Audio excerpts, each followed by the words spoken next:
Hello বন্ধুরা, দেখুন আজ সকাল সকালে রান্না শুরু করে দিলাম। আজ ওর বাবা সকালে ডিউটি চলে যাবে, তাই সকালবেলায় রান্নাবাড়ি শুরু করে দিলাম। ঘুম থেকে উঠেই শুরু হয়ে গেল রান্না। ওর বাবা চলে গেল, ওর বাবাকে বিদায় দিয়ে এসে আমরা চা খাচ্ছি। ছোটো মেয়েকে টিফিন খাওয়ালাম। ও খেতে খুব যন্ত্রণা দেয়, খেতেই চায় না, খুব কষ্টে খাওয়াতে হয়। তারপর সব সেরে টেরে সবটা তো আপনার দেখাতে পারছি না। দুপুরে লাঞ্চ করছি, সেটা দেখাচ্ছি। স্নান টান করে এসে দুপুরে লাঞ্চ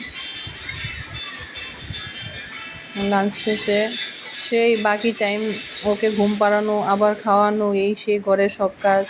এখন সন্ধ্যা হয়ে গেল, ও খেলবে, বায়না ধরেছে, ওকে ওখানে নিয়ে খেলাচ্ছি। আমি তো একা ঘরে একা হাতে সব কিছু সামলাতে, আমার ছোটো সংসার, সব কিছু নিজে হাতেই করতে হয়।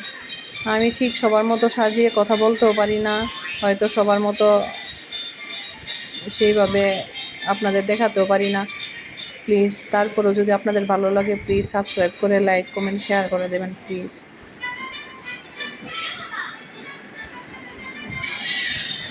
আপনারা ভালোবাসা দিলে হয়তো আরও সুন্দর করে আমি ভিডিও সাজিয়ে করতে পারবো। Please please please.